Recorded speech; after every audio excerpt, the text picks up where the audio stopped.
G'day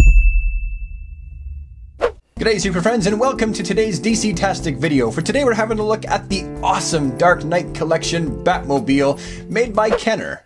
Now, being a kid of the 1980s and 90s, I like to affectionately refer to that time as the second wave of Batmania, the first of which being with the 1966 Batman, largely rooted in pop culture, starring Adam West and Burt Ward. There was a whole lot of products and memorabilia sold in that time, and Batman saw a massive resurgence in popularity, the second of which being with the release of Tim Burton's 1989 Batman movie starring Michael Keaton and Jack Nicholson. Now, with the 1989 movie, we also saw a release of action figures by a company called ToyBiz. And with that, we got the Batmobile, the Batwing, the Batcave, and we also got Batman, Joker, and Bob the Goon. However, the Batmobile always seemed like it was just lacking. It left something to be desired from Batman fans. For one, it had an open cockpit, which was really kind of strange, and two, it was lacking on some of the more detailed elements of that Batmobile's design. Not long after that, Kenner got the license to be able to produce toys based on the likeness of Tim Burton's Batman universe and Michael Keaton, and produce toys they did. There were so many variants of Batman, it was insane. And they also did the figures for Batman Returns, some of which were repaints and some of which were brand new sculpts. However, in my opinion, the crown jewels of the Dark Knight collection is the Batmobile.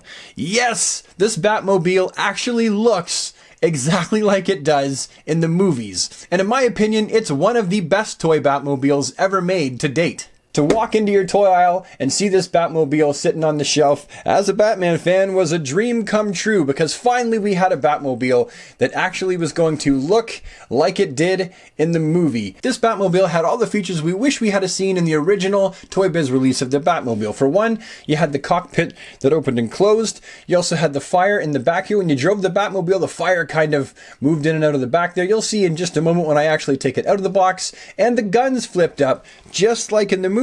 You got the machine guns, and then you also had this really weird, bizarre turbine missile, because that's what they figured kids wanted back then, was more things that shot.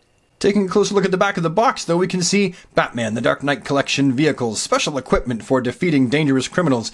And this is actually a repaint of the Superpowers Batman copter. I had the Superpowers version, not the black one. Then we've also got the Batjet, the Batcycle. I had the Batcycle. The Batcycle was actually really, really cool. And the Joker Cycle. I had that as well. Very, very cool. And here's something for you. Do you guys remember this? When most toys came with that whole proof of purchase thing here on the side that you could cut out and mail away for whatever? I don't even remember what we had these for. I never kept them, but it was the proof of purchase. Yeah, I mean, not like, just having the Batmobile wasn't proof that you purchased it enough. I mean, try shoving one of these down your trousers and walking out of the toy store. And here it is, in all of its glory. Can you imagine being a kid in 1990, 1991 and finding this thing underneath the Christmas tree, or getting it for your birthday, or maybe having grandma or grandpa take you to Toys R Us and picking this beauty up and taking it home and popping your Batman figures in it? Oh my God, this thing is awesome. And as a Batman fan and a DC fan and a Batman collector, if you can get your hands on this, I'm not even going to wait till the end of the review to tell you. If you can get your hands on this for under $100, you're doing good. But seriously, be prepared to pay at least $100 to take this thing home, because it's old and it's rare, and kids played with it until it was almost broken and missing parts, like the Bat missile turbine on the front. That was usually always gone.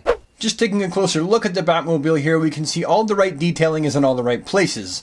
You have the intake and the exhaust on the side of the car there. You have the gas tanks on either side of the wheel well.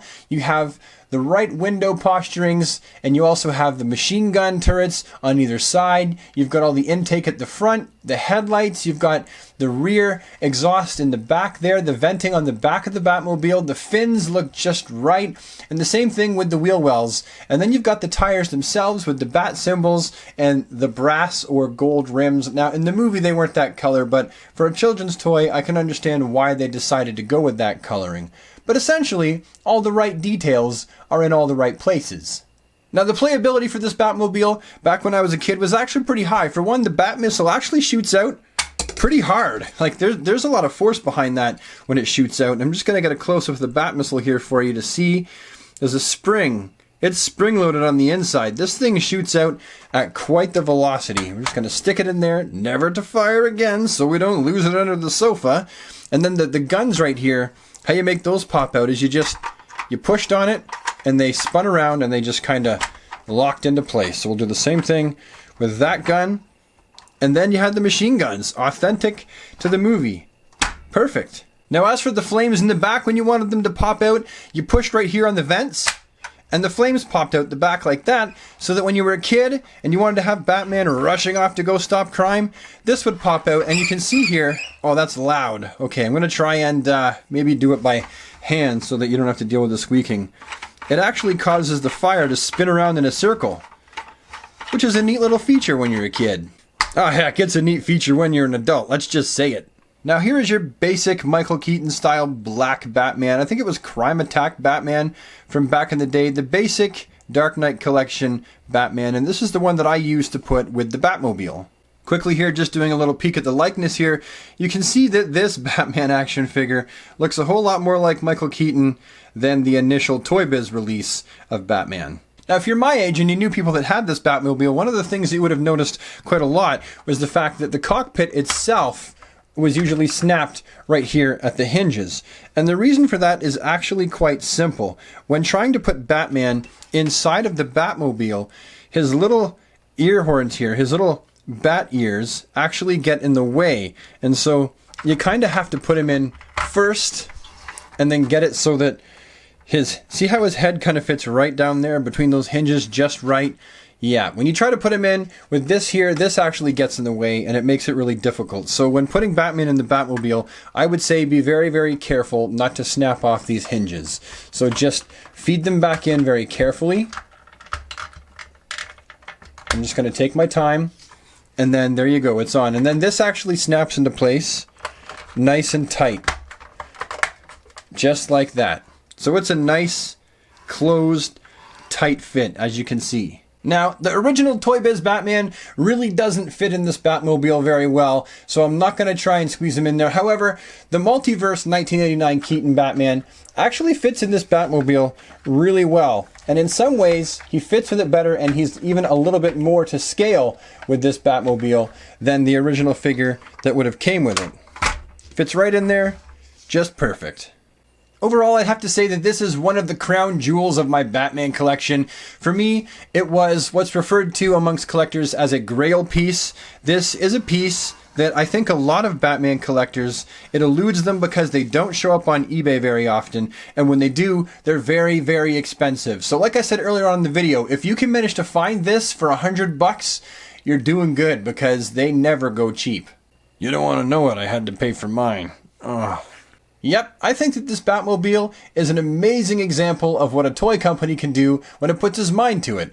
This Batmobile looked cool, and it was functional, and it was a lot of fun. Kenner really knocked it out of the park with this one back in the day.